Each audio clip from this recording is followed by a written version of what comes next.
It's all good. You'll be fine. Oh, you look on camera, baby.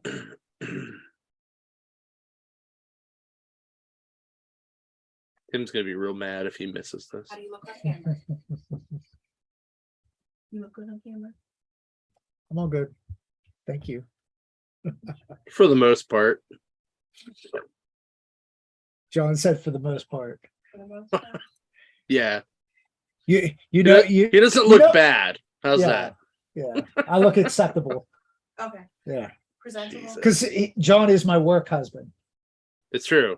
The matching rings, practically. So And the shoes and And the everything. shoes. Yeah. Jesus. All right. Well, welcome Thursday Warriors to our who's 200th. the dom and who's the sub, though? Oh, that's a good start to the show. Woo! Thank you, Cupcake.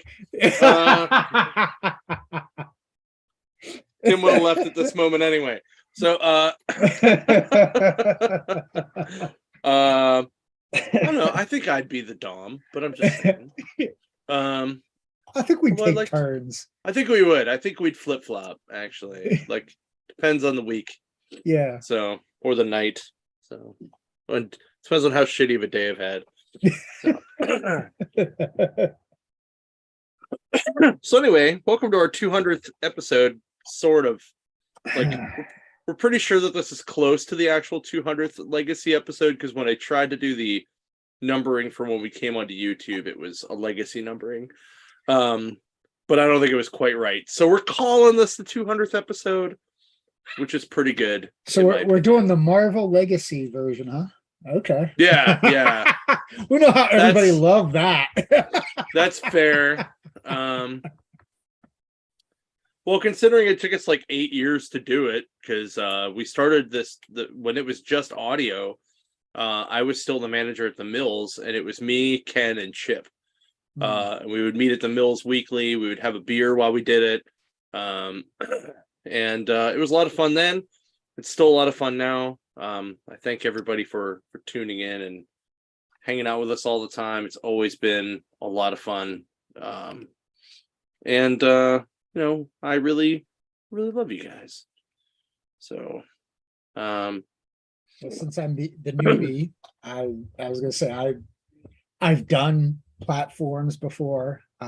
This is my longest running platform, so yeah, yay me. So there you go. And just so you guys know, I'm gonna start doing because we haven't really done like NDC announcements in a while. So we have two. Firstly, this weekend and next weekend on the Saturdays, I'm going to be doing a $5 comic set sale on the Mills, either Instagram or Facebook. Haven't figured that out yet. It's going to be one of the two though. And we have a special guest joining us in a little bit. His name is Matt Horak. He is a phenomenal artist. He has worked on such titles that you may know as, I don't know, Punisher and Spider-Man Deadpool. He's also done some other stuff, including I'm pretty sure he's done some work with Norse mythology. So like the Neil Gaiman book that's out.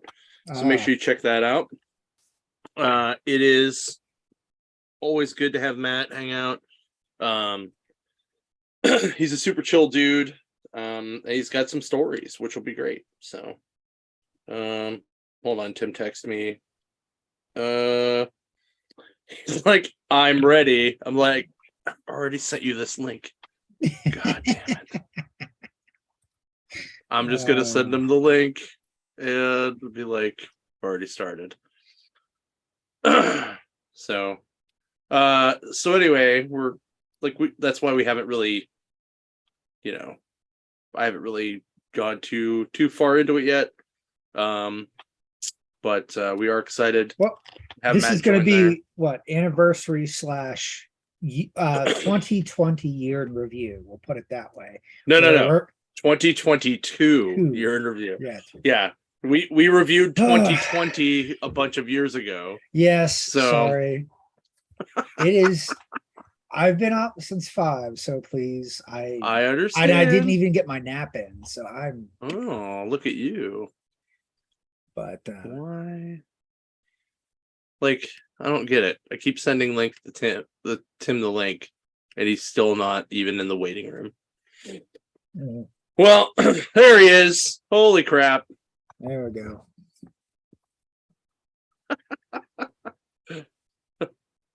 He's connected. There he is. Oh, look how comfy he looks. He looks Super so duper comfy. There, I'll match. Oh, sweet. So, It's like I mean, I can do check it. this out. This is like the perfect Ezio hood. It's like hangs down over your face and then curls. I want to get it lined with red. Wow. We just all had a very anonymous looking Yeah, moment there. we Anyway, were like boys in the hoods. anyway, yeah, Matt's gonna be hopping on in a little bit. Okay. So I told him we're gonna start early. So we were just about to get to the fact that we're gonna do our 2022 year in review. Yeah. So we all kind of put, like, originally it was gonna be like everybody was gonna do a top 10. Then I'm like, no, that's a lot of fucking books. Like, that'll take like 3 hours to go through. So Tim made a pretty solid top 10 because most of, like, a lot of the picks I was going to put on there were already on there anyway.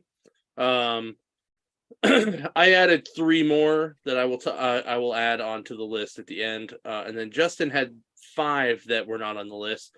Okay. And then, but that's pretty much it. And so do we want to just go through this list? Yeah. You want me to read them off? You want me to start? Or Yeah. you want to do? Okay. So why don't you do All right. one? You do 2, and then I'll do 1. Justin will do 1, and then you do 2, and so on and so forth. So it kind of breaks it up.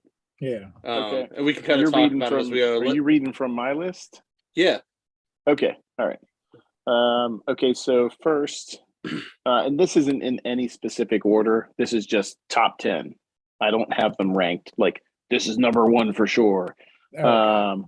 So the first one I listed was Avengers/Avengers Forever.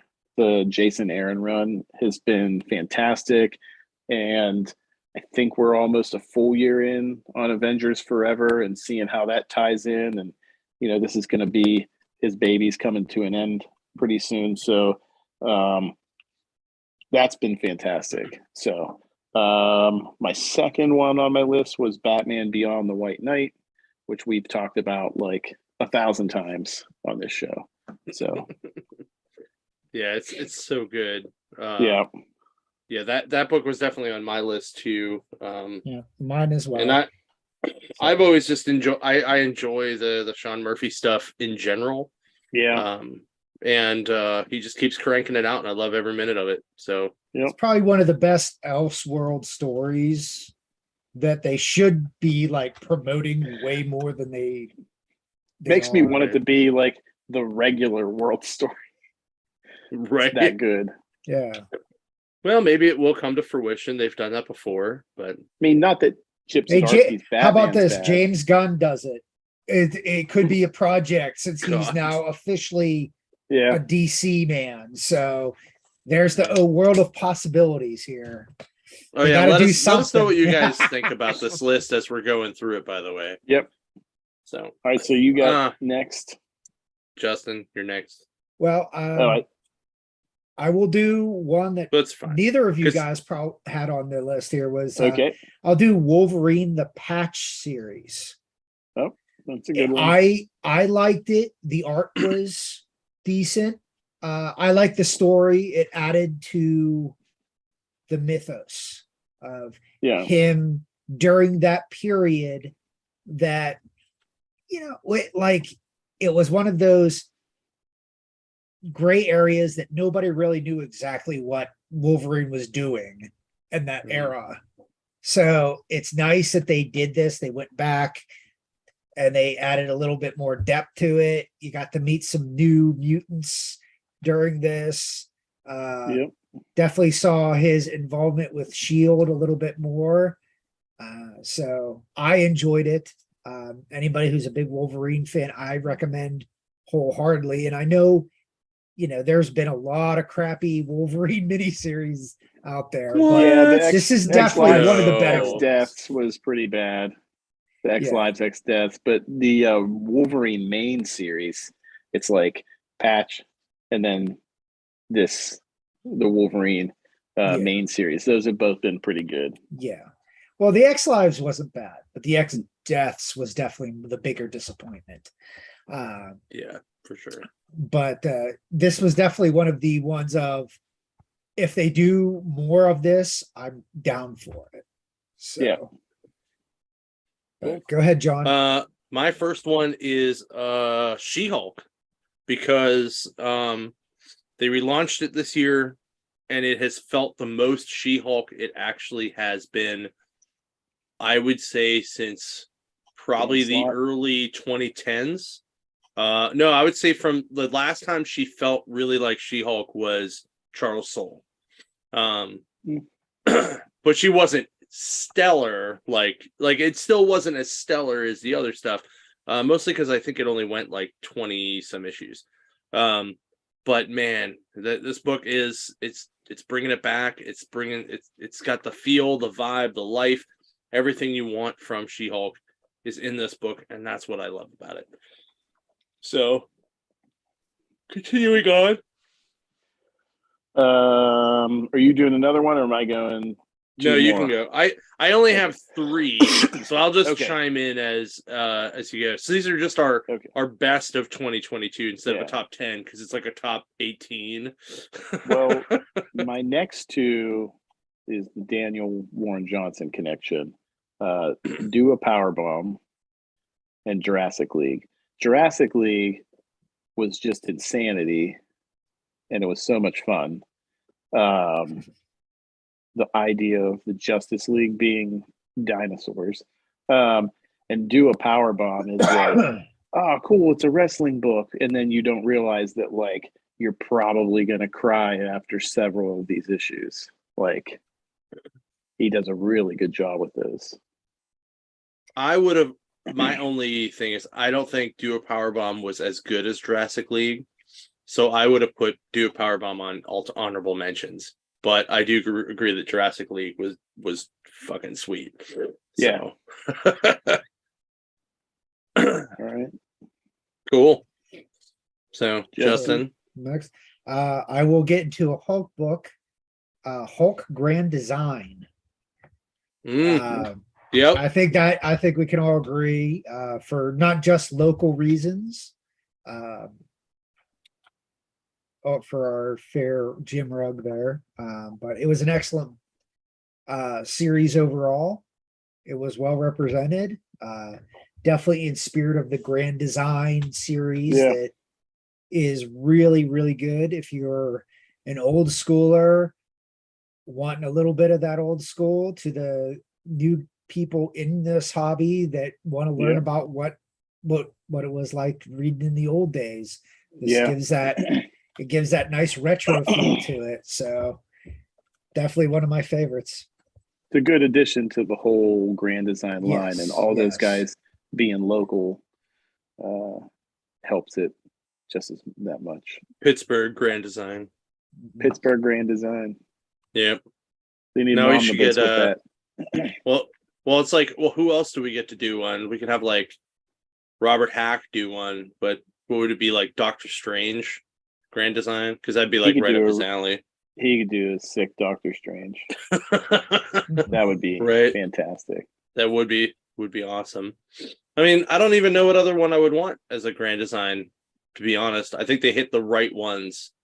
I just wish Shioli's would have been 6 issues instead of 2, because man, he kind of crammed in there so much everything into there. It reads better in the prestige format because it's it's a lot bigger, so Indeed. You're not like squinting, but that way I don't like look. I don't have to squint and hurt my eyes. So, my next one is Saga, because it came back. It kicked a lot of ass, and then it disappeared again.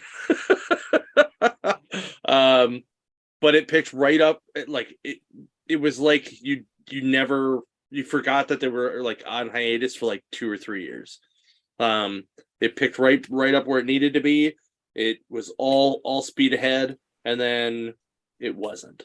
While it sucks that it's on hiatus again, what we did get was some great content to keep us going, and I thought it was some of the best writing and art we've gotten all year. So Yeah, and if it comes back with that type of quality again, even if it's just for 5 or 6 issues, I feel like it's worth it. yeah, agreed. Yeah. So okay, Oh yeah. keep going. Okay. Next, Minor Threats. Now we only have. This is a weird one because only 3 issues out of 4 have come out. But I read the first issue, and instantly I was like, "Yep, this needs to be like an Amazon Prime cartoon in the same vein as like Invincible. This is amazing." It puts it together some really good writing, and some good mystery and action and just kind of silliness as well. So I would definitely check that one out if you haven't. And then Moon Knight. This is probably one of the most consistently good runs of Moon Knight that I've read in a long time. It's been, I can't think of a bad issue. I mean, there was a couple issues where there was an in-between story and they changed artist and it was so, but the story was still good. But yeah, it's really good. I have to agree. I think this book was probably the best Moon Knight since the Bendis mini. Because I wasn't a big fan of the Bemis stuff or the Lemire stuff, but I really this had a very throwback Moon Knight vibe to it, and I really enjoyed the hell out of it. Yeah. Even though I didn't review it a lot. Sorry, guys. Well, I just started getting caught up. Yeah. Finally got up to where we're at now. So It's all good. It's all good. all right. Justin? Yep. I thought you were going to do 2. I did You Minor did. Threats and Moon Knight. Oh, okay. And Minor Threats was I probably would have put that on the honorable mentions only because like I'm having trouble sticking with it for me. Like it's just it's not grabbing me like I wanted it to, but it is a very good book. All right, then I'm going to go with one of the books that I reviewed earlier in the year, Grimm. I love it. This is the only book on my list that's an independent. So, but Boom Studios, of course, is up and coming, and I love, certain stories hit me, and this is definitely one of them. The art is excellent, as pretty much almost every Boom Studio book is. But I love the story. I love the different look of a Grim Reaper is not just death, but there is death with a army of Reapers. So I thought organization. that was cool. Yeah, I like that. So it was only the 5 issues so far. I hope they continue it and they didn't just kind of end it, but we'll see. Yeah. But that was on my list. I had like maybe 17 or 18 books, and then I was like, okay, what do we got to chip off here? What do we chip off? And I chipped that one off just because I'm kind of left wanting more, but that's a good thing. So yeah. I like the art in it. I haven't actually read the book though. So it's I think it's the same artist that does Once and Future. Yeah. If I'm not mistaken. So and I love that book. Yeah. So, yeah. And that ended. So I had to pick up another Boom Studios. Good for them for knowing like when to wrap it up too. You know? And finishing strong. Yes. Definitely the end of Once and Future was definitely worth it. So for those who haven't gotten that, just pick up the trade when that comes out. I'm sure it'll be, awesome. So my last book, And I have another one, but I gotta flip through my box here or my pile here real quick and make sure I say the name right. But the one I have written down, purely for the entertainment value only, Shirtless Bear Fighter 2. Because it's just fucking stupid and fun, and I love it. And like, you know, it's one of those books that you're gonna come out of it smiling no matter what. Even if you don't really read comics, it is like a comic that you can pick up and be like, what the hell did I just read? And laugh about it. It's always fun. It's always fun. So I have an idea for volume 3 for that. Yeah. Shirtless cocaine bear fighter. maybe sure the villain in book 3 will just be Cocaine Bear. It'll be great.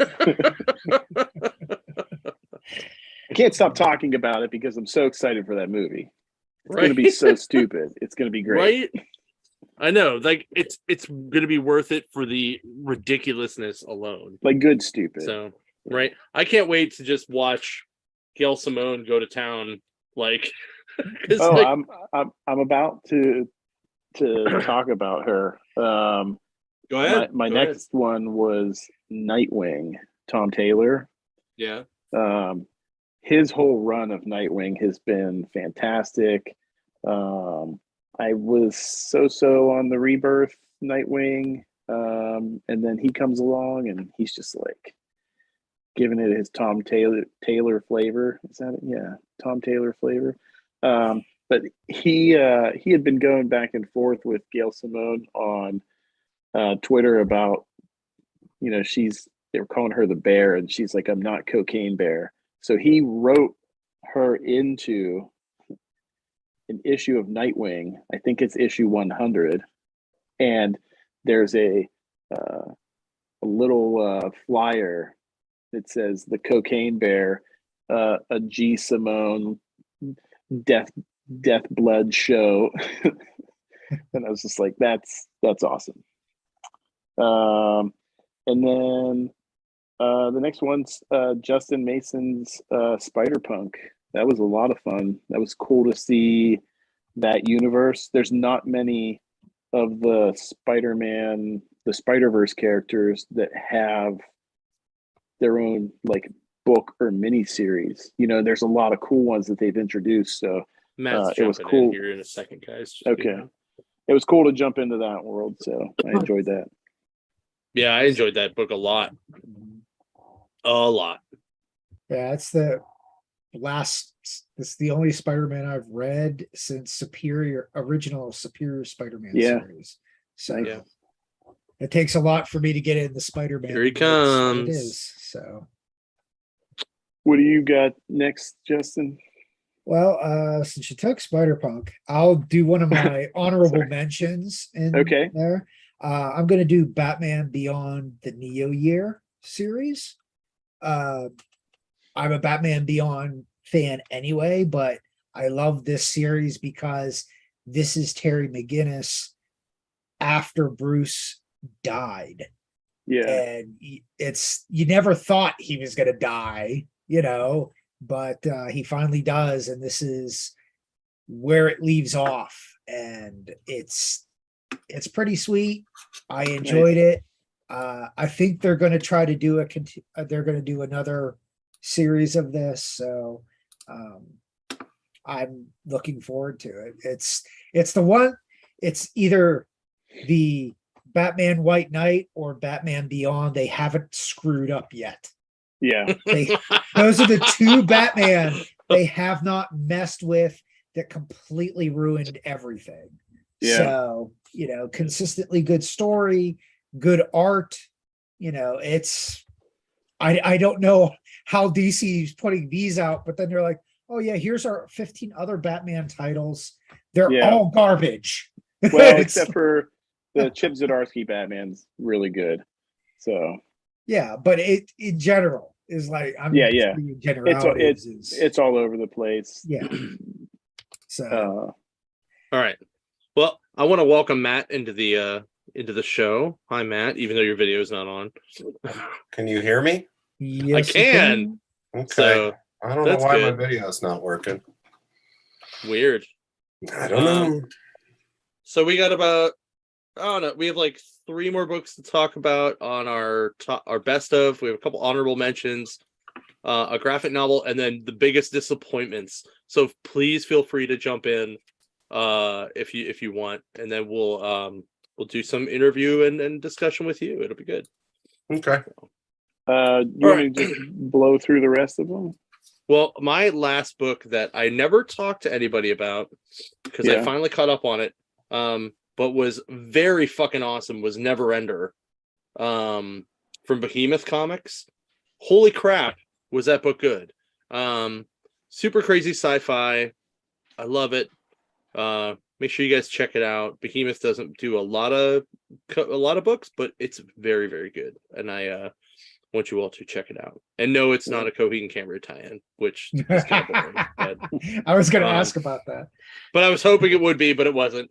So, all right. Now you can finish them off, Tim. All right. I'm going to go with The Variants by Gail Simone, which has been fantastic. I was a little hard on the first issue, but it was kind of got off to a slow start. But it's fantastic. And then this one is for sure. This is how good a book is. When a book can have 2 issues and be my book of the year. And that's Superman Space Age. That's awesome. It's 2 books, but I think it's 80 pages in each one.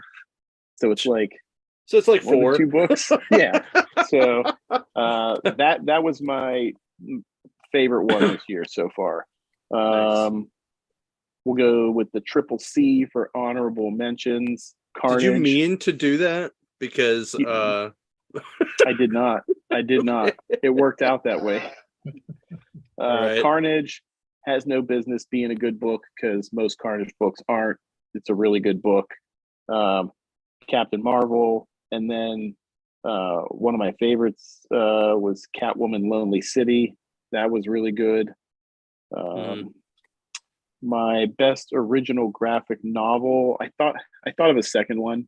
I was like, oh man, I guess I can put this, even because it's never been in graphic novel form until this, even though it was a remake of sorts. But it was Clementine and then Fantastic Four Full Circle. I thought both of those were solid. Yeah, I was thinking about that, and I thought of Fantastic Four earlier tonight while we were doing this list. I was like, yeah, that probably needs to go on that list. Yeah. And then biggest disappointments: Hulk, Venom.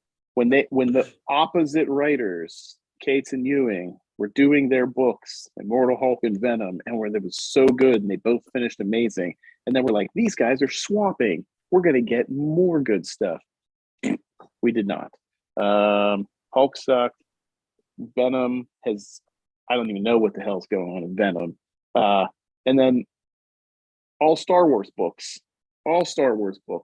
Vader's been good, but F it. I'm throwing it in there with the rest of them. All Star Wars books have sucked this year. All of them. Wow. That well, it's because Disney's putting all their effort into the TV series. Screw the books. It's all the TV series. Yeah. That wraps up my best and worst of 2022.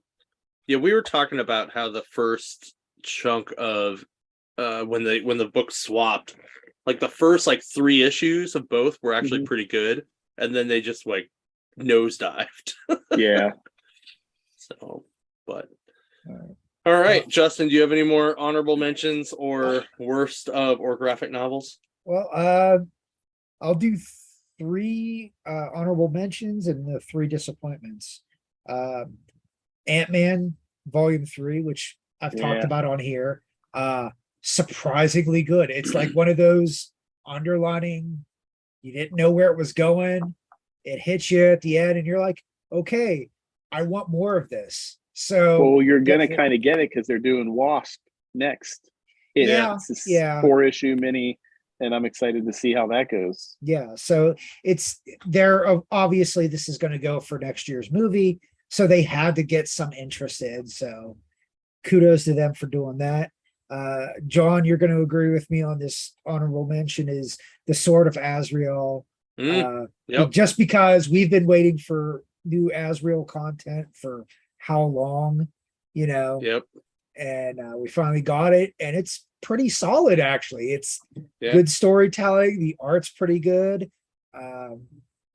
The one shot and the series both, actually I'll put both of them I agree. together.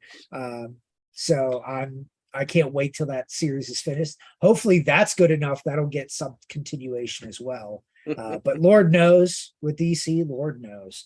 Right. And the third, that I'm gonna call it right now, just because it came out today, Gargoyles. I'm gonna Yeah. give Gargoyles just because it's Gargoyles. And The it's first back. issue already is awesome. I read it. Can't wait to see where they're taking this. Although I find it really weird that Marvel's not doing this, considering Disney still owns the rights to Gargoyles. Yeah. That threw me a little bit. Yeah, But that hey. was a little weird. Well, But same hey. thing with Darkwing Duck is also Dynamite. And Yeah. that's Well, also Dynamite owned by must be Disney. paying Marvel Yeah. or Disney some big moolah. That's all I gotta say. Well, Yeah. I mean, IDW lost the rights to do that stuff, so it had to Yeah. go somewhere. My And only honorable mention that also came out today, because I read it this morning and it was absolutely really good, and I'm very excited to see where it goes, is Dark Web #1. Holy Oh, crap, yeah. is that book good. And I love a good Ben Reilly story, so Yeah. and it has Madeline Pryor in it, so I'll be Yeah. even more excited. Yep. So And my three disappointments: Hulk versus Thor. That whole thing. Oh yeah. They Yeah, built was- that up. It was supposed to be awesome. It was the the biggest Banner of disappointment. War was Yeah. Banner of Disappointment. Yeah, it's it actually the was- single stain on the Donny Cates Thor run, because other than that, it has been perfect. I'm gonna go with House of Slaughter. Yeah. What garbage? That's all I can say is they just did the spinoff for the sake of a spinoff. Yeah. They should have just stayed with something's killing the children without, maybe if they would have made this another year, like waited another year, this probably could have did some better, but I've tried 3 times to read it. I can't get through past issue 1. It is Greedy. such garbage. It's know? such garbage. It's They- beautiful art, but the story is awful. Yeah. And finally, this hurts me, is the X Deaths of Wolverine. Again, this was like they primed this. They had posters of it. The art is the art's the only thing that like saved it from being complete garbage, but the story was so convoluted. I'm just like, ow, my head. Like I was trying to I was like, I saw where they were going with it, and I still got a migraine from trying to read it. Nice. Now the X Lives I enjoyed, but the X Deaths, I don't do well with Wolverine future crap in Cyborg Land, wherever the frick they're doing with it. I don't Yeah. know. I don't want to Yeah. know. Give me Old Man Logan. Let him die as an old man. I am cool with that part. I'm just not down with this weird ass shit they're trying to pull with it. Hopefully, like I said, thank God those were limited series. We're probably not going to get any more of that. So those were my disappointments. Oh, I have one more graphic novel to add to the list. And I know we have a shit ton of them in the company, so if you need one, What's the Furthest Place from Here, Volume 1. That book was extremely solid. Art was great, writing was great. And because one of the stores who will not be mentioned went nuts and ordered a shit ton and got a whole bunch of random little art cards to go with each one, you can definitely pick some up at all the stores, because I'm pretty sure when they split them, they sent some of the little art cards around too. We did at the Okay, waterfront when we ordered too many of them. That book put me to sleep. I'm glad you enjoyed it. I read it and I'm just like, I like the first arc. The second arc is a little hard for me right now. Well, I I'm didn't trying to make get it through there. it, I was gonna say if I'm gonna go graphic It's all the- novel, the only thing I can say is read the Sandman. Like yeah. it's- There you go. that's the only like true graphic novel that I reread, and like everything else Right. has been floppies pretty much. So Right. Yeah, So, all right. awesome. Well, now we're gonna talk to our special guest and personal friend of ours, Matt Horak. Thanks again for coming out, or not really coming out, like hanging out. Mhm. Because Zoom makes it so you don't have to actually go anywhere, which is kind of nice.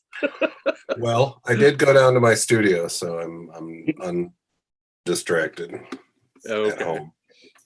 Kids and Cool. whatnot at home. Right? Yeah, it's Yeah. crazy, we have two beautiful kids, an amazingly Mhm. great wife. Like I've had the pleasure of meeting all of them, and they're awesome. And Mhm. please tell them I said hello. I will. They were. My daughter was just saying, "Are we going back to Pittsburgh again this year?" I said, "Yeah, we're going. We'll be there."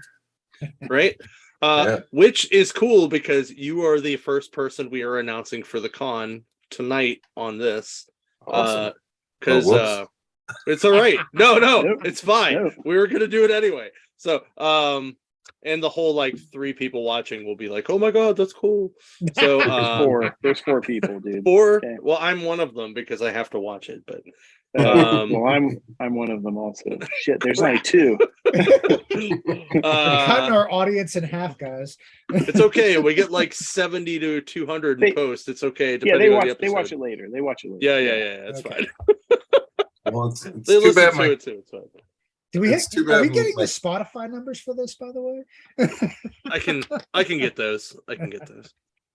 What were you saying, Matt? It's just too bad my camera's not working. I can't figure out why it won't work. Matt, where you at? I can't see your camera's black. I know. I don't Just know sitting in a really dark room. Yeah. No, I You even just turned have- lights on and everything. Oh, Didn't matter. How do we get So good. Johns to do the same thing? hey. You're roasted. Sorry, I couldn't. Oh, yeah, but when mine does it, it just goes to a grumpy face picture I have of my cell phone. We'll just do this. There you go. You're gonna try to give me a Kit Kat through the thing because that'd be awesome. I love Kit Kats. You might not like this. This is awful. This Really? is gingerbread flavored Kit Kats. Gross. Mm, Gross. Oh. Burn it. Burn it. Matt, I Sorry. have a question for you. sure. We were talking about it earlier. Have you seen the trailer for Cocaine Bear? And I what are did. your thoughts on it? I don't know how they're going to sustain an entire movie, but Yeah. I'll check it out. I love the title. Yeah. I love that they're like based on a true story. Like, okay, come. I mean, how much Yeah. of this story? Not very much, I'm sure. I think they Yeah, said didn't the actual bear like just OD and die? Yeah, Yeah, it's would he have- ate it and he died, and that was Yeah. it. That's the whole Yeah. story. yeah, that was basically it. Like they said it rampaged for like 5 minutes and then its heart exploded. So you know, so they're just like, oh yeah, it actually happened, but we're gonna make it like really gory. So should be fun. And Should be part of me wanted to see the bear like buy a bunch of shiny shirts and some gold chains and like Play some disco. really get into European house or something like that. I have this thing in my head that this was planned. That somebody got on a plane with cocaine, threw it out the window, maybe over like Yellowstone. Like, oh man, there's some bears down there. See if we can get them to eat this cocaine, and then we're gonna make a movie about it because it's just that ridiculous. Yeah.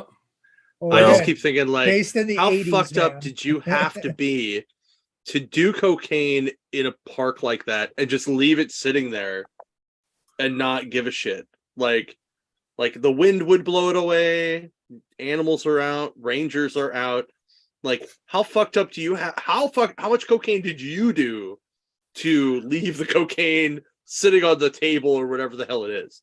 I think it was a trafficking accident. It ended up Yeah, falling out of Oh. a plane into the park. Yeah. that's what I got from it. Yeah. Yeah. And Well, the bear's that's- like, oh, that's what's DB true part Cooper? of the story. Yeah. yeah. It's just This was This during is the the- heyday. this is the tail end of the DB Cooper story. Like, Yeah.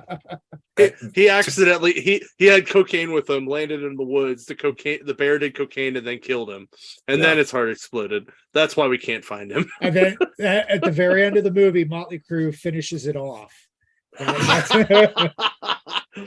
Oh, if the first time that bear does cocaine on that movie and they don't play Kickstart My Heart, I'm gonna be very sad.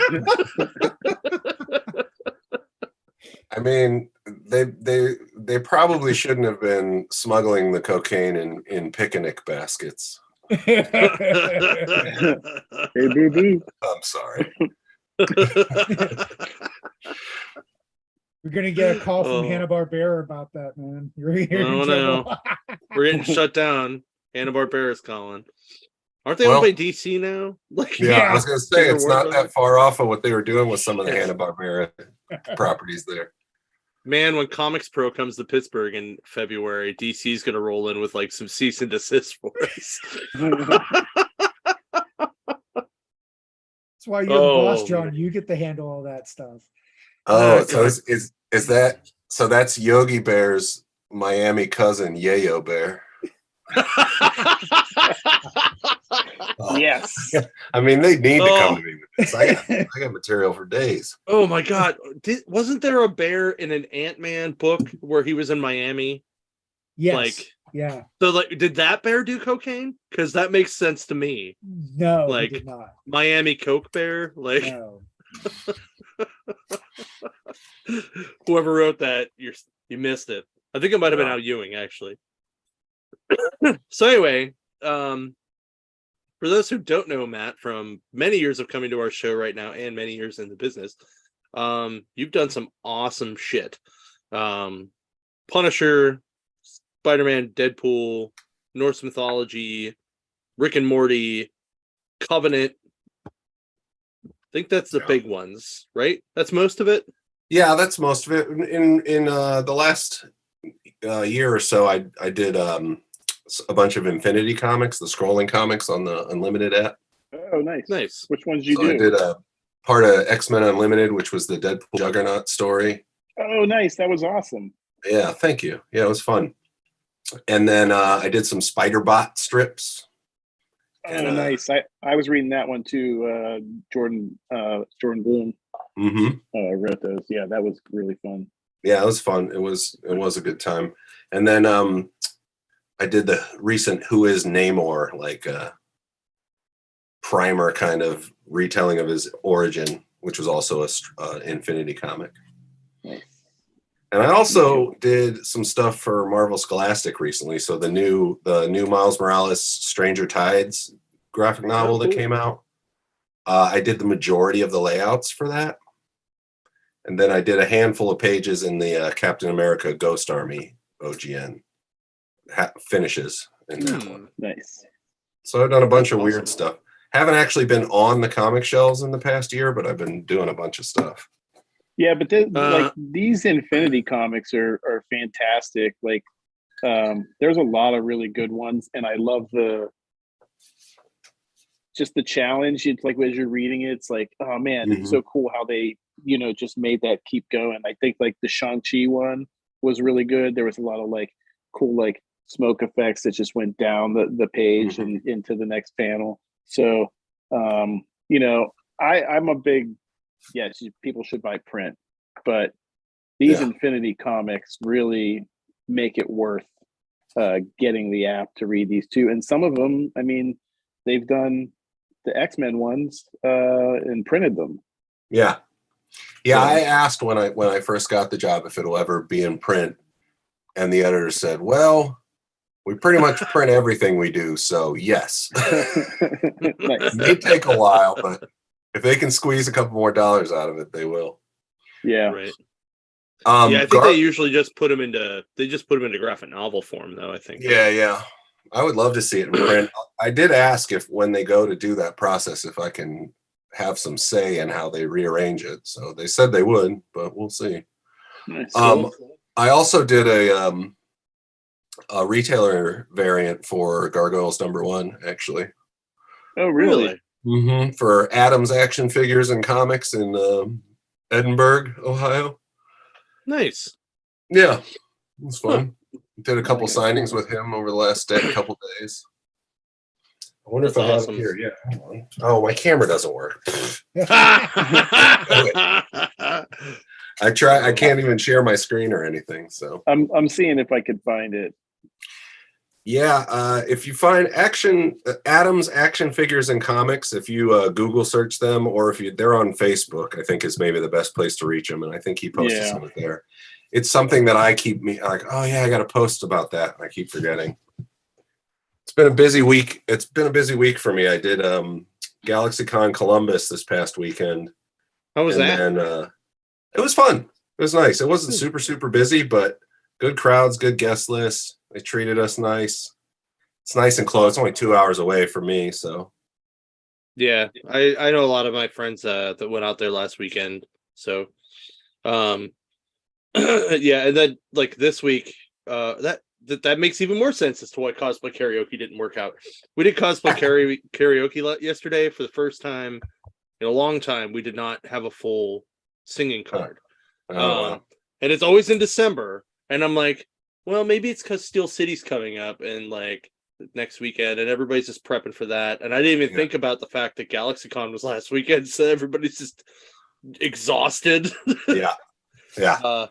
We had some really killer guys come out for it. It was always good. So, one book that you worked on at least a little bit that I don't think gets a lot of credit was that Iron Man 2099 ForceWorks one, right? Didn't you do like a short in there or most of it or something? Yeah, I did it was 2020, wasn't it? Iron Age, 2020. Iron Age. Yeah. At least that's what the collection was called or something along those lines. Yeah, I did a short story starring what's his name? Dr. something that was in a cat for a while in the Iron Man books.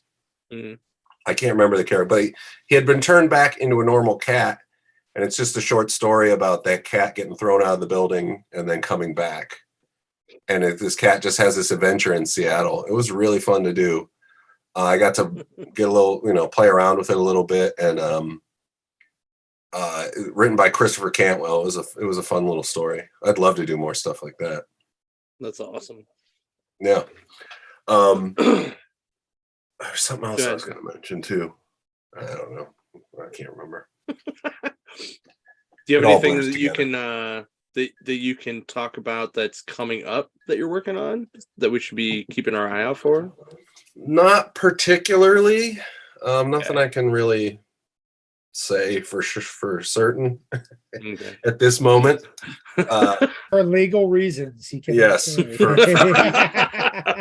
for reasons. So, but I got a bunch of stuff in various states of maybe, and you know what I mean. So it's hard to say right now, but right.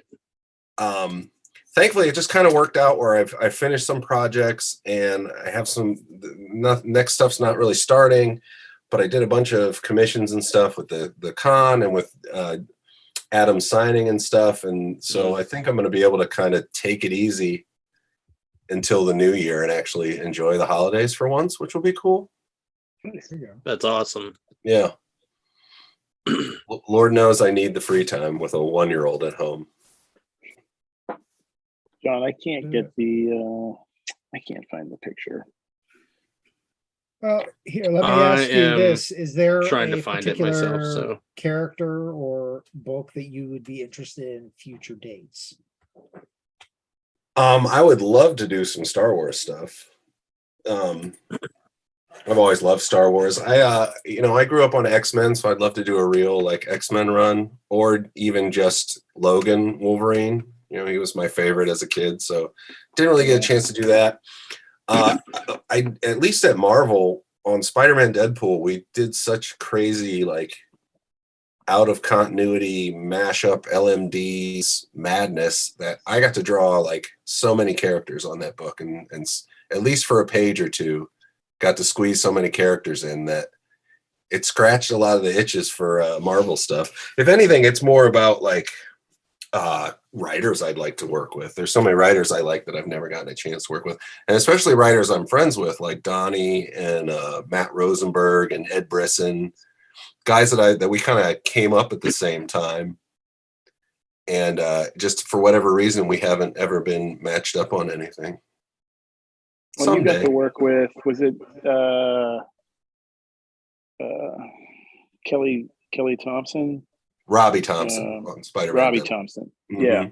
Yeah. Yeah, that was super fun. He was really great to work with. Super open to my ideas and stuff, and always ask what characters I wanted to draw. And even in like Spider-Man Deadpool 50, the last issue where I did all the fake tie-in covers to our fake event that was happening. And drew them and tried to draw them in each artist's style of whoever was theoretically drawing that book that I made up. And a bunch of those I pitched. I was like, we should do this. And we just knew that there were going to be a bunch of these fake covers. And he's like, what do you think? What do you want to do? And he had a couple ideas and I threw out a couple, and we ended up using a bunch of the ones that I came up with, which, like any good writer, Robbie is smart enough to know that when the artist says, hey, I want to draw this, you go ahead. It's going to make for good comics usually. Oh, here, I found the Adams cover for you. You sweet son of a bitch. I just told you. Yeah, there it is. Go. Yeah. So there's a virgin one and then a black and white virgin one, which I think the black and white one turned out really nice because I did the gray tones. It's not just a lot of those gray or black and white covers. They'll just gray tone out the full color image and it just turns kind of muddy. Yeah. But mine was actually done with gray tones first and then the color over top of that. So I think the gray tone one turned out really nice, especially for getting remarks and stuff like that on it. Yeah, this is fantastic. awesome. Thank you. I'm really excited about this series. So I bought like 3 covers for it. Yeah, there's only like 600 covers. You could probably get them all. Yeah. I had to get the Joe Mad one because yeah. There's 2 versions of the Joe Mad one even. It's just crazy. One's black and white. No, one's got like some like some kind of like decorative border kind of thing and says like commemorative edition or something like that. And then the other one looks more like just the straight cover. Oh, okay. Yeah. What's in the book, there's a couple pages at the back that have like every single cover, including all the retailer variants and stuff. So it's pretty mind blowing. Some cool company. Some other people did some good ones, so I feel good about it. And Gargoyles, I was kind of slightly surprised at how excited people are for it because I was a little old for Gargoyles, so I didn't watch it at the time. And we also didn't have cable when it was on Disney Channel back then at the beginning, right? No, I'm pretty sure it was on Fox. It was like yeah, syndicated. Yeah. Well, either way, I didn't watch it at the time. I always thought it was cool and loved the character designs and the look of the show and everything, but I didn't really watch it. And I knew people liked it, but every time someone sees it, they get super excited. It's good to hear the book is good. I didn't actually read it yet. I was waiting to try and chime in on your discussion earlier, but I don't know the last time I read a comic, unfortunately. Well, here's the black and white version of that, and man, does that look killer! Yeah, these are obviously low res images, so it looks better than that, even, of course. So yeah, well, that's what happens when you pull them off Facebook. Mm-hmm. Yeah, see, that's why I got to get on it. I need to put it on my Instagram or something, so at least it looks a little bit better. Yeah, I imagine that looks tight as hell when it's put together. So yeah, it looks all right. We wouldn't know in the mills because we only got 5 whole copies. So it's like, oh wow. Yeah, That's all you ordered? That's all that the manager ordered, and it was funny because I was like, "Dude, why did you only order like like so little copies of this book. He's like, I didn't know what it was. I'm like, are you serious? And then I was like, oh wait, you're like 7 years younger than me. Now I understand why you don't know what this But he missed it on the Yeah. other side. By the time he would have been watching it, it probably would have been just on the Disney Channel. Oh, right. I Because see. it reran on the Disney Channel. Mm, mhm. But Oh. man, that book or that show was so good. So good. Yeah. It was I- one of I- those Wasn't- ahead of its time. Wasn't Jonathan Frakes like the Yeah. bad guy, right? Yeah, Yeah. that just came up this weekend. I'm learning more and more about gargoyles now. Yeah, it's pretty much like everybody from the Star Trek Next Generation voiced a character in Gargoyles. So That's awesome. One of the sketches I did for the cover to potentially be the cover was an homage to Gargoyle #1 from Marvel, the Wrightson cover Nice. Yeah. with the gargoyle jumping off the roof. So I Yeah. had Goliath as Gargoyle, and then the other like actual gargoyles that are on the roof were some of the other characters like Hudson and I can't remember the other ones, Yeah. Roosevelt maybe, something like that. Yeah, they're all like New York names. Yeah. But they liked that one, but they said that Goliath he looked off model, and can I change his pose to be more heroic? And I was like, if I change his pose, then it's not an homage anymore. It's just a ripoff. So let's do a different one. Oh, bummer. I Yeah, would I still know. like to see that at some point, though. I know. Um, Unfortunately, it's not an idea I could just reuse for any real good reason, unless they do another Gargoyles cover and they just let me Hey. do what I want. They might let you do it for issue 2. Who knows? There you go. Yeah. It's funny.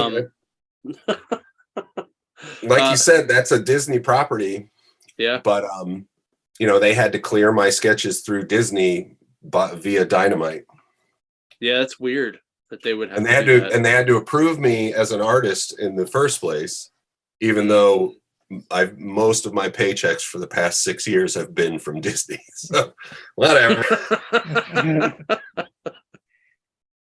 the right Oh, hand wow. doesn't know what the left hand's doing. That's what Yeah. it is. Yeah, it's a little crazy. I did there was a cool cover that was just Demona that I thought was really nice. Yeah, I So forget if you that ever- artist's name. If you ever want to do just a Demona cover, go for it. I So, didn't get Demona on mine, but doing remarks, it's Goliath, and then Demona is the second most requested. Yeah. Yeah. For sure. Well, they were the And, only two that had actual names in the original story. So Yeah, that's true. All the rest are just New York names. yeah. Which has to be weird. Like Keep talking. I'll be to be right like, okay. Like when back. people I are still hear like, you.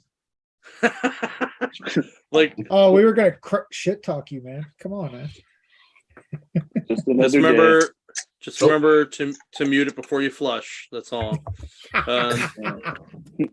But yeah, Getting my there's some really pills. cool ones. Pills are good. Pills But are good. that's cool. I was unaware that you did that cover. I may have to get a hold of one of those. Yeah, Or you need to bring some to Three Rivers if you get a stack of them. So I will be bringing some to Three Rivers for sure. Cool. I'll have some. I will get one there then for sure. So because But by if- then the price will go back down. Yeah, we'll see. We'll see. Maybe it'll go up.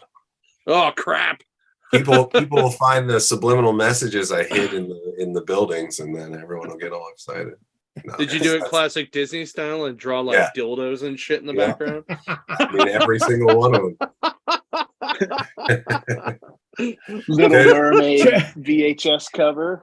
Check Yeah. out the OnlyFans for Gargoyles done by Matt. Oh, I'm sure there's some gargoyles material out there for sure.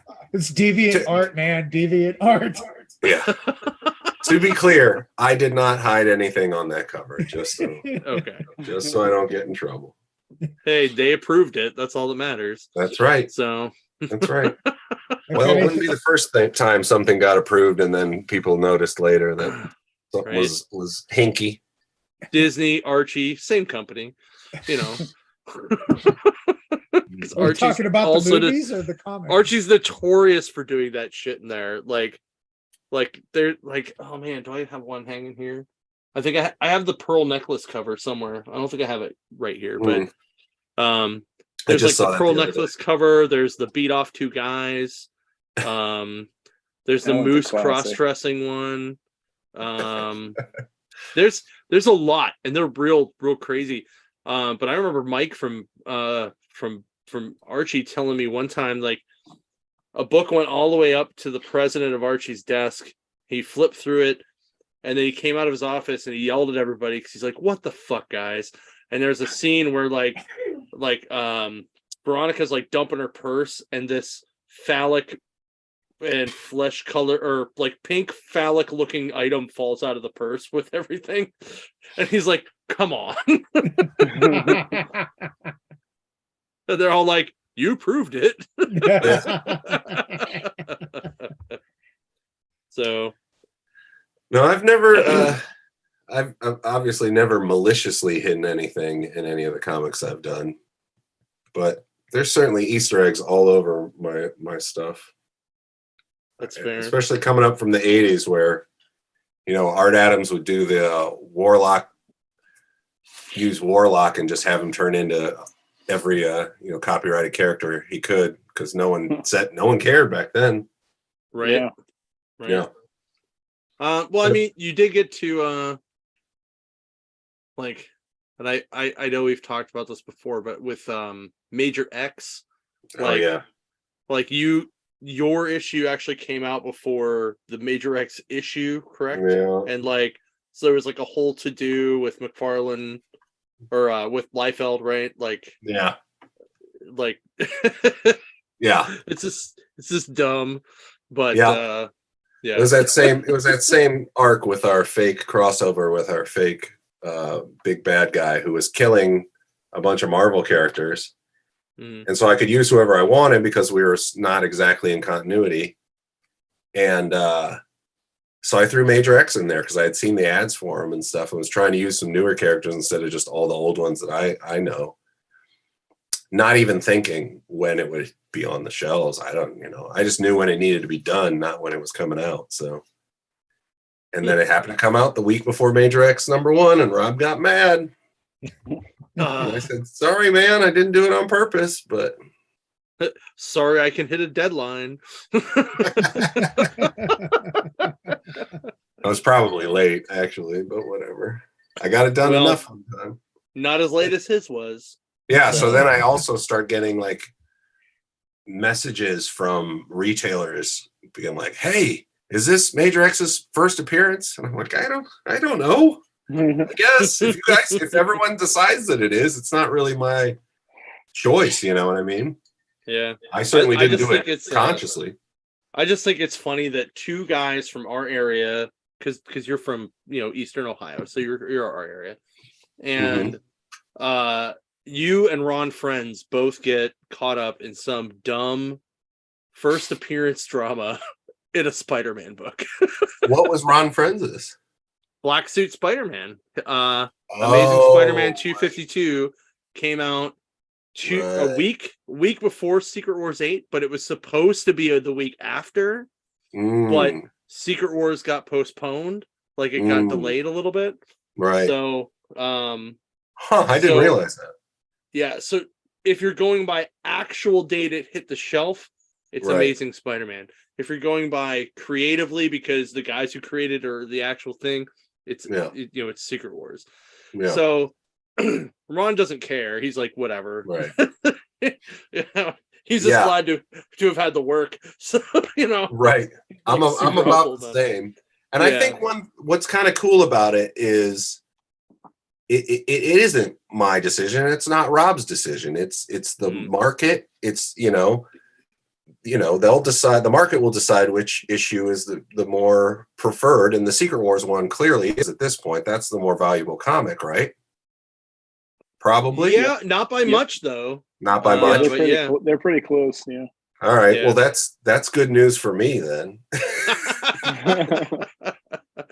But I mean, you can even look at like the Hulk 180, 181 thing, or which one of the 4 different Hellboy first appearances are actually Hellboy's first appearance, right? So not only does the market decide it, it also makes it so if you are a Major X fan, now there's 2 books you can get for your collection. It's just more stuff to search out and find. I mean, and it's kind of fun. I made a bunch of notes, and it's Rob gave me my first job too. The Covenant was a Rob Liefeld written Old Testament sword and sorcery book. So it's odd that it came back full circle to, even when I took that job and worked on it, I thought, Rob's got a little bit of a reputation, and there's a decent chance working on this book will backfire or will come back to bite me or it'll end badly. But I did it anyway because I wanted to, and I love Rob's work and was excited to work with him and stuff. And so he fired the colorist, and I got off easy during our run on that book. Nice. But then it comes back full circle, and hopefully I'll get a chance to talk to him someday and hash it out. Hopefully he'll be over it. Hopefully he doesn't really suspect it was malicious in any way. Mm-hmm. I don't know if he suspects that Marvel told me to do it so they could double dip on a first appearance, which I don't know why you would do it that way, and I don't know why you would think Marvel is. I was just thinking this, but part of me is like, and I don't think they would intentionally have done it, but part of me is like, maybe there's some dude in their marketing department that just goes, you know what? Let's release this one first, then it'll draw attention to it, and then everybody will just buy both books because they're going to want to fight about it, and we're just going to sell a lot more copies. Right. Yep. The only way that's actually real is if they did see it and said, let's just leave it, which I can't imagine they did. There's that double page spread with Major X on it probably has 20 characters on it, maybe. Right. And Major X is like a quarter of an inch big. He's tiny. So I can totally see someone not noticing it. And then also you would have to be cognizant of the release dates of a book that's maybe not that's not, the editor's not even privy to, he's not seeing the dates. The editor on Spider-Man Deadpool is not necessarily the same editor as Major X and doesn't really know when that's coming out necessarily. Right. I mean, I can see it from Rob's perspective on a certain side, but also the only one who would be upset about it would be Rob. Nobody else really cares. Right. So I don't know. Love you, Rob. I hope you don't hate me forever. So I don't think we've ever asked you this, but how'd you get into comics? Like what got you to the point where you were doing, I guess, your first book, which was Covenant, right? Yeah. So how'd you get from like nerdy high school kid to, or maybe jock high school kid? I don't know. No, nerdy. No, you're on the right track. Gotta watch wrestling. It's all good, I grew up with 3 brothers, and on my mom's side of the family, which is all around where I live, there's 14 cousins, and we're all boys. My entire generation is boys. Yeah. Wow. Sorry for the ants, but so while I wasn't a jock, we played sports all the time. It was more like pickup or survival of the fittest type stuff. But yes, in basically probably a little younger than high school. As soon as I knew drawing comics was a thing people did for a living, it's kind of what I wanted to do. Mm-hmm. And so I would be taking my stuff to conventions and showing it to people and mailing in samples, because this is back in the late 80s, early 90s when I was in high school. And, just doing that grind, trying to do my own thing, doing sample scripts. And so I was doing that for a long time, and I got into music and stuff, and I maybe wasn't like really trying to pursue comics that hard necessarily. And then I kind of did at some point realize, okay, I have no other marketable skills. I don't want to deliver Chinese food for the rest of my life. So time to push this hard and see if I can actually do it. Mm-hmm. And I was doing that, and I just felt like I wasn't getting anywhere.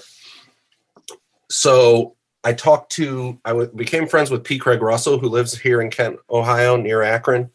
Mhm. And became friends with him and was showing him some of my work and talking to him, asking for advice and saying, I'm tired of doing these sample scripts. I'm trying to do my own projects, but it's so hard to do a comic from all of it and like have work that you can show that someone could decide to hire you from. Mhm. So I was just, kind of complaining about that. So he said, why don't you adapt something? So I adapted. I watched an episode of Thundar the Barbarian and I transcribed it and then turned it into a comic, did a comic adaptation of an episode of Thundar the Barbarian. And so I would do it like 6-8 pages at a time and make little mini comics of it and then go to conventions and hand it to everyone, writers, artists, editors, publishers, everybody. Just make them super cheap, little mini comics.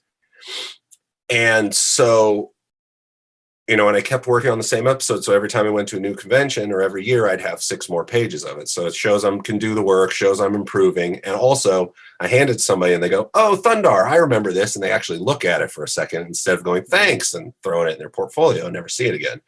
And so I think that's what kind of got that. Rob definitely saw that. And I got in contact with him through that. And it also led to, getting to know other editors and stuff and kind of getting on Marvel's radar and, doing the Covenant proved that I could do the job like on a real scale.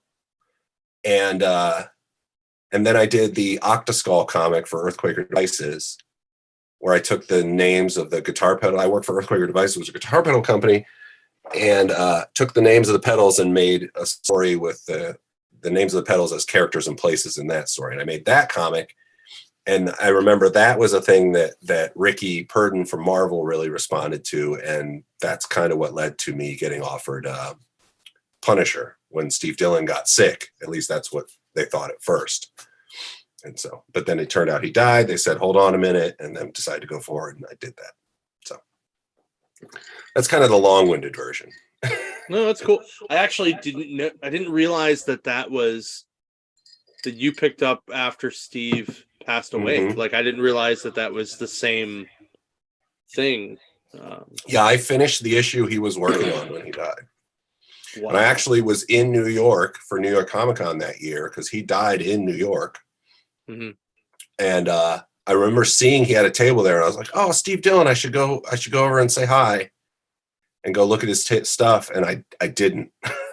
Oh. And never, that was that, which is a shame. And I mean, it's it's obviously horrible, but I made some good friends at Marvel who, like, Steve meant a lot to people there. And the fact that I came on and handled such a hard thing and was like, hopefully gracious and good about it and weathered the storm in a tough situation, they really appreciate it and kind of, Jen Grunwald she works at Marvel. Hi, Jen. I don't know that she would be listening to this, but whatever.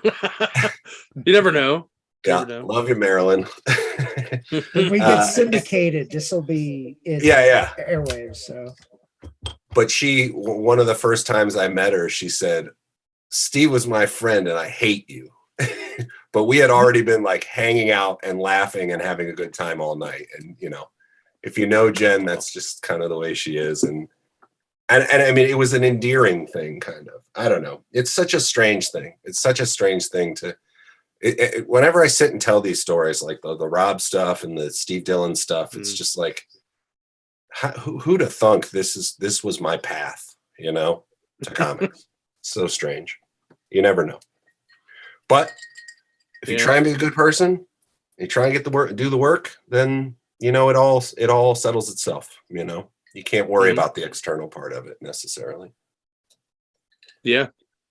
No, that's an amazing story. I really like you kind of hit, like, I guess you were just the right guy at the right time. And that's like, that's the some of the most serendipitous shit I've ever heard in my life. It's and so I love wild. There's more to it too, but I don't know. It might be a little boring, but I will say this. The first convention I did after working on Punisher was C2E2. And it was, I want to say it was the very first panel of the entire convention was a How to Break Into Comics, the Marvel Way panel or whatever. Mhm. And so I was on it, and I was kind of nervous. Like, are people going to come at me because of this Dylan thing or whatever? And, he's a lot of people's like definitive Punisher artist, so that was intimidating on its own. Yeah. And so I was on the panel with Ricky Purden, who's like the editor at Marvel, and some other creators, and Mike Perkins, artist Mike Perkins, who's an awesome guy. Hi, Mike. I love you too. Just say this into the ether. And so one of the first questions was like, how did you all break in? And I told my story, and then it goes down the line, and then it goes to Mike, and he goes like, well, Horak killed Dylan to get his job. So I was like, oh my God. Wow. Yeah, he just dropped a hammer and took all of, like, I instantly felt better. Like, oh, no one else, I can't possibly say something more offensive than that. And he just took it on the chin for me. And so it really, I love him for that forever. Because I was thinking it the entire time I'm sitting there, just waiting, like that's what everyone in this room is thinking. You know what I mean? So for him to say, like, was awesome. No, that's awesome. Yeah, and that was for those of you guys who haven't checked it out, that would be the Punisher run where it's War Machine Punisher, right? Just before War Machine, the Becky Cloonan run. Yeah. So that was super awesome. They put him in the War Machine armor, and then I didn't get to draw that part. I just drew the guy in the t-shirt the whole time. Oh, bummer. It was funny because, obviously I'd wanted to work on Marvel stuff for a long time. And then I get on the Punisher, and pretty much the only thing from obviously it's all in the Marvel universe, but the really only Marvel universe thing was the Punisher, just him. There weren't any other supervillains in it. Really, no. There wasn't even like AIM or Hydra or anything like that. It was just him. And that was just kind of the gist of Becky's run, is he was is Frank as a slasher killer, like like Mike Myers or something like that. So it was stripping it way down, but it was fun. Awesome. And I love Becky. I just got Becky was in Columbus too, so I got to hang out with her, which was really fun. Yeah, it's awesome. Did you confirm whether or not she lives on the East or West Coast? She is currently now on the West Coast. They are in Portland now. Okay. Yeah. Oh, she lied to me. No. I mean, they lived in the South. They lived in Austin up until a couple weeks, a month or so ago. Like really recently they moved. So maybe she wasn't lying. Well, when I talked to her like 2 years ago, I think she said they were going to move to like Rhode Island or like it was like somewhere far northeast. Yeah, that's where she's from originally. Actually, is New England. So I think there's whenever it's time to move, that's always one of the short list. So because I think this time they even toyed with the idea of moving up there. Okay. I keep saying Becky and her partner Michael Conrad, who they co-write a bunch of stuff together too, Batgirls and. I can't remember what else. Wonder Woman, maybe. I think they did Wonder Woman together. Yeah. And Michael's run a bunch of stuff on his own too, which was good. It's awesome. Yeah. Oh, all right. Well, I don't want to run too long tonight. So I know I'll talk about comics for a long time. If you give me a chance. I also thought it was funny that you brought up Craig because I thought it was funny. I went to his Facebook page one time and there was a picture of him in a comic shop and you are digging in the comics in the back. And I'm like, that's Horak. It's so dumb, but that means the world to me that I am in the background of Craig's wonderful, because it's a shop in Dayton. It's a little like bookshop, used bookshop. Down in the I think it's called the Oregon District. Speaking of Oregon again, in Dayton, it's a little area of bars and restaurants and stuff like that. And the ceiling, in that photo, the ceiling has all these stuffed animals and action figures and stuff hanging from the ceiling. And Craig's looking up at him, and I'm back there with my bald head flipping through some box or something. Yeah, it's super cool. Every once in a while, I'll come across that photo and be like, oh man, I'm in Craig's profile photo. That's cool. That's awesome. I'll tell you I'll tell another story here. What's even cooler is I was at Craig's house. There was a little convention in Kent, Ohio, and Craig had a little dinner for all the guests, all the people that were in town for the show the night before at his house. And in his house, his downstairs dining room is his studio. That's where his drawing table is, and he has bookshelves lining the walls with all his books and stuff. And sitting on top of his bookshelf was a little drawing of Snowy from Tintin's dog, that I had done, that he bought from me. And it's sitting on the shelf next to his Eisner. And I was like, okay, I got to take a picture of this. That is just Very too cool. That is cool. Yeah. Hopefully good omens. Hopefully. Right. Hopefully not the closest I ever get to one. Oh man, which book did he win the Eisner for that one? Was that? I forget which one it is. He has a handful. He just won this year too. Oh really? And he went into the Hall of Fame. Yeah, I think he won and went in the Hall of Fame. I think he got 2 this year technically. I may be wrong. I know he was nominated this year. Yeah. He was nominated for Norm Smith. He might be running out of room on his bookshelf. I know. He's such a shed out back. He's such a good guy, and just a normal, easy to talk to guy too. For someone that, you know, I don't know. Yeah, this is veering close to me starting to talk about the old timers who aren't such good guys. So we'll just drop it there. Yeah, we'll leave it there because we definitely have met some of those guys, but I've never had a bad experience with Craig. I always thought he was a good guy. Yeah. So, all right. So where can some of the guys that are listening or watching find you on social media in case they want to reach out or follow your stuff or check out stuff or get a commission or anything like that? Yeah. Horak Matt on Instagram is probably the best place. I think I'm Matt Horak on Twitter. I don't really do anything on Twitter. I'm just kind of sitting on the name so no one steals it. And you can probably find my Facebook pretty easily too. I don't know off the top of my head what that is technically, but if you Google me, I show up, which is cool. So that is but true. Horak Matt on Instagram is probably the thing I post most to. So and you probably I will see the messages if everyone does want to message me about commissions and stuff. They may not always be open, but you're welcome to give me a shout. Awesome. And don't forget, you will see him this June, first weekend of June at Three Rivers Comic Con.